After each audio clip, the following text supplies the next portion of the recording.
ಇವತ್ತಿನ ನಮ್ಮ ಬಬಲಾದಿಯ ಗೌಡರಾದಂಥ ಜಾವನಗೌಡ ರಂಗನಗೌಡ ಪಾಟೀಲ್, ಗುರ್ಸಿದ್ಗೌಡ ರಂಗನಗೌಡ ಪಾಟೀಲ್ ಇವರ ಎತ್ತು ಬೆಳಗಾವಿ ಜಿಲ್ಲೆ ರಾಯಬಾಗ್ ತಾಲೂಕಿನ ಇಟ್ನಾಳ್ ಗ್ರಾಮದ ಸದಾಶಿವ್ ಢಾಂಗೆ ಅವರಿಗೆ ಒಂದೇ ಎತ್ತು 18,01,000 ರೂಪಾಯಿಗೆ ಮಾರಾಟವಾಗಿದೆ.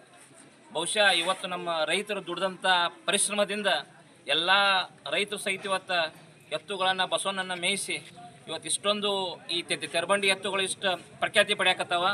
ಸಾಕ್ಷಾತ್ ಸದಾಶಿವಪ್ಪನ ಆಶೀರ್ವಾದದಿಂದ ಇವತ್ತು ಈ ಬಬಲಾದಿ ಗೌಡರ ಎತ್ತನ್ನು ನಮ್ಮ ಇಟ್ನಾಳ್ ಗ್ರಾಮದವರಾದಂಥ ಸದಾಶಿವ್ ಢಾಂಗೆ ಅವರು 18,01,000 ರೂಪಾಯಿಗೆ ಖರೀದಿ ಮಾಡಿದ್ದಾರೆ.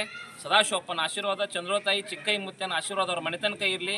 ಈ ಎತ್ತು ಅವ್ರ ಮನೆಗೆ ಹೋಗಿ ಆ ಮನೆಯನ್ನು ಬೆಳಗಲಿ ಅಂತೇಳಿ ಸಾಕ್ಷಾತ್ ಸದಾಶಿವಪ್ಪನಲ್ಲಿ ನಾನು ಬೇಡ್ಕೋತೀನಿ.